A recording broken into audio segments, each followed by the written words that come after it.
Tennessee State head coach Eddie George. The Tigers earned a share of their first conference title since 1999, and they earned their first playoff berth since 2013. They're going to be at Montana on Saturday in the first round of the playoffs. So, Coach, if you just want to start some general thoughts about your team, then we'll go to some questions. Yeah, just exciting times for us. Tennessee State, really happy for our kids, our staff. Did a really great job really the whole season, but really through the month of November, of getting these kids prepared to try to win a championship.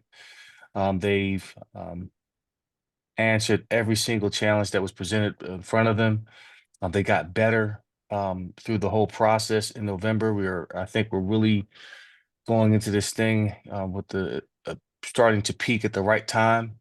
Um, Everyone did a tremendous job of just keeping them focused to external staff through some very challenging times at the university to pull this off, and I'm really elated for our kids because they stepped up and took ownership of the standard of the process of this team, and really was laser focused on um, trying to put us in this position. So really happy for us, and it was a great time the last Sunday till about Monday ish yesterday, and now we're moving on to the playoffs, and that's where our focus is. It's a clean slate.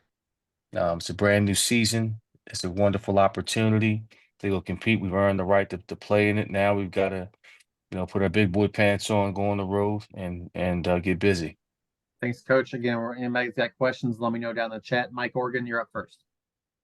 Eddie, I'll be fast since you've got some more people on here today. I really just got two questions. First of all, how much does it help to have played North Dakota State? I know that got the attention of your players of what kind of ball they play up in the Northwest, and what do you expect from this Montana team? Yeah, I think it was good for us to get that experience earlier on, to go up to the Northwest and compete against North Dakota State and understand, hey, this is a different level of football, and you can't just expect to throw your helmet on the field and hope for things to happen. You got to make them happen. These teams are very disciplined. They play great at home. They're very physical.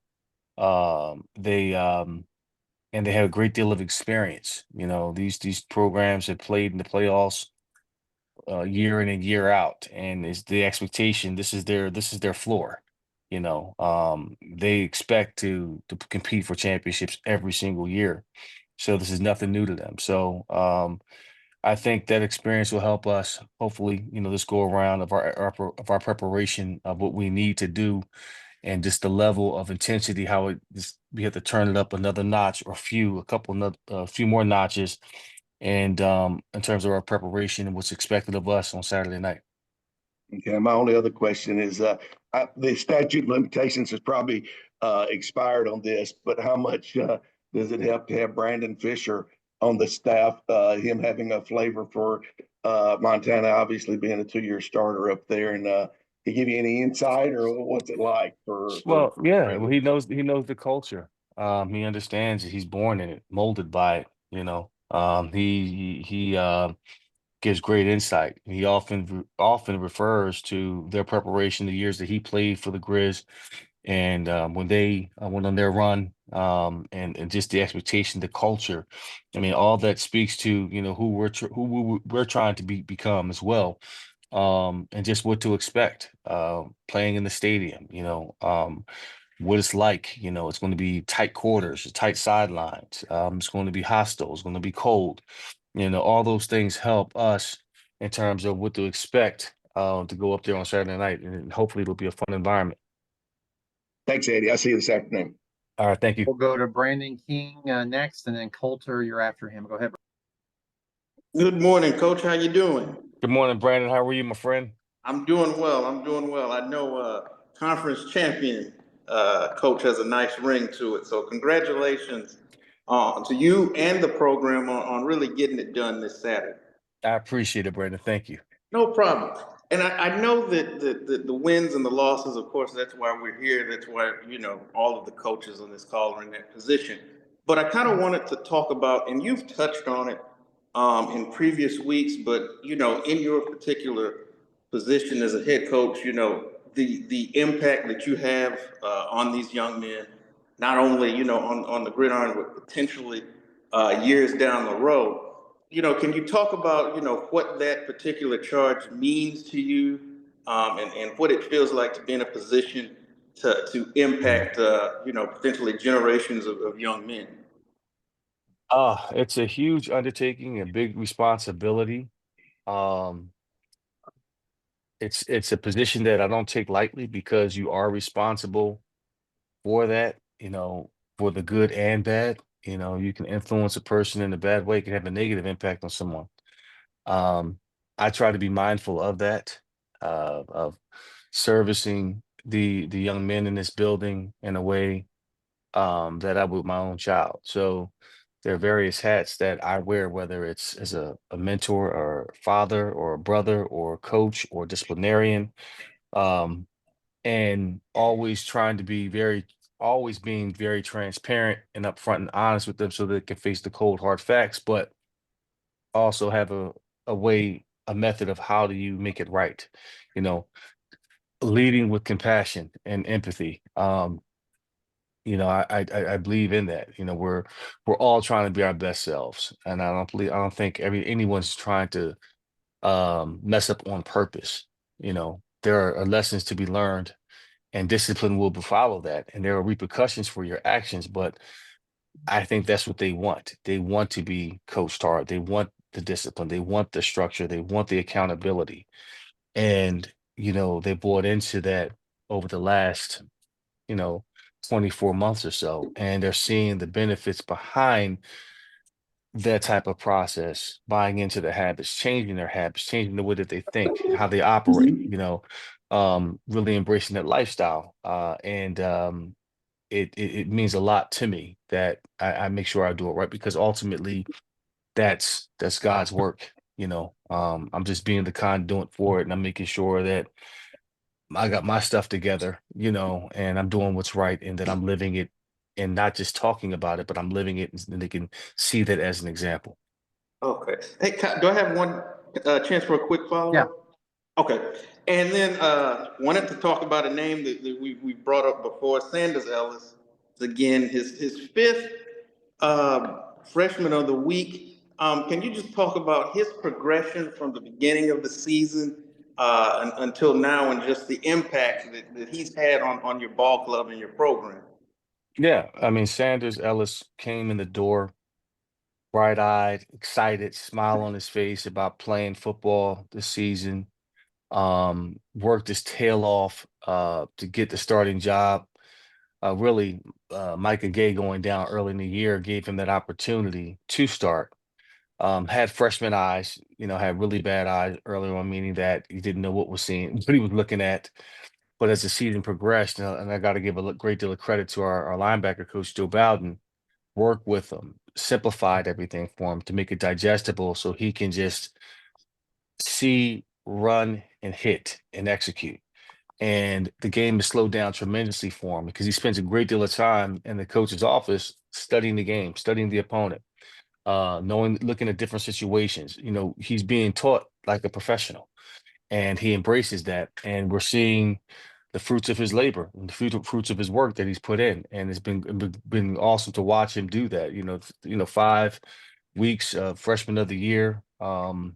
Kid is humble. He wants to be great. He wants to be coached, and he's just a blessing to be around because he loves it. He loves to hold his teammates accountable. He talks the talk and he walks the walk as a freshman. You know, so he's gonna have a C on his chest in the near future. I can foresee that if he continues to go down this track in terms of doing the right things off the field. So Sanders Ellis is becoming the true heartbeat of our defense. Okay.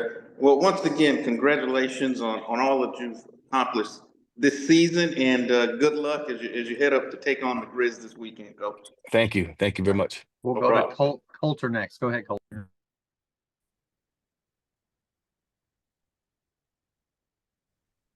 He's frozen. Coulter, are you you're frozen or you're muted? I see the red light. Beginning. He's going. Okay. There we Just go. 3 for me. First of There all, I you was just go. Go ahead. wondering to follow up on Brandon Fiser.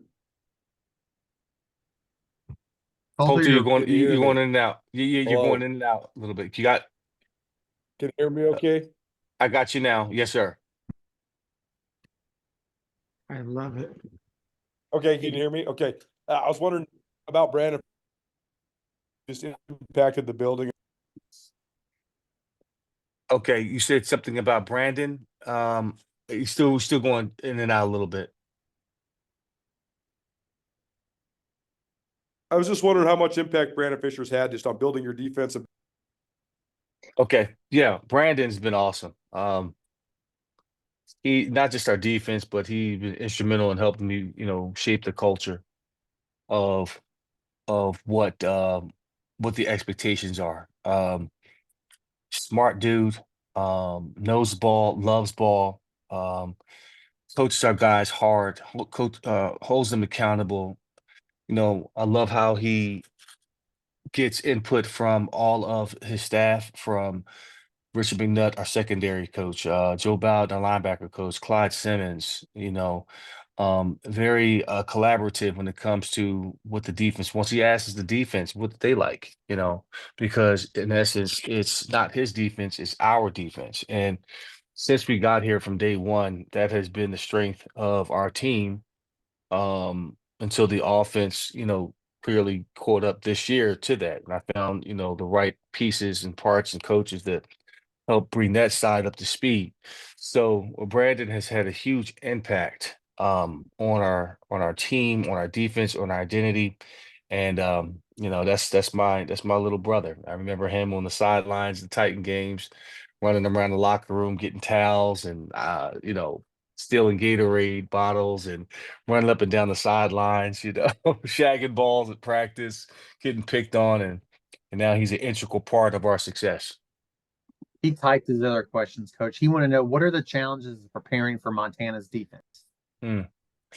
Well, I'm looking at it now. And the challenges are they throw bodies everywhere. It is a defense where they are very tough, physical. They plug gaps. They'll be in one spot 1 minute and the next spot the other. So the best way to describe it is like Star Wars. It's a blitzkrieg, and they do a good job of it. So trying to get that sorted out is going to be a challenge for us, from a protection standpoint. From a run game standpoint, we got to stay patient. We can't necessarily do too much in the run game where we can get tackles for loss and get behind schedule. We got to stay on schedule with this unit, because they are experienced. They have a great deal of experience on that defense, and they got some playmakers as well. I think they're Riley Wilson, the linebacker, very active. He makes it go. He's one of the lead alphas on that defense. So we're going to have our hands full. It's going to be a great challenge for our offense. His last question was, Montana is making its 28th playoff appearance. What do you think of the measuring stick this game is for your TSU program? Oh, I don't necessarily look at it as a measuring stick. Usually when you start saying measuring sticks, you get beat by it bad. We just want to go up and compete. We want to go up and try to find a way to win this ball game. We're not in this for, we didn't just want to make the playoffs and say, hey, this was all that we're looking for. We're trying to go and compete and trying to find a way to win. And it's going to be a awesome environment, a great experience for our kids, to play at night in the cold against a juggernaut of an opponent who's been in these situations various times. And it'll be a great experience for us as we move forward. Win, lose, or draw. I think we'll gonna go in there and try to play our best ball and see where the chips fall. Anybody else? Question for Coach? All right, Coach, thanks for your time today. Best of luck, and we hope we're talking to you next week after a victory. All right, thank you. Appreciate it.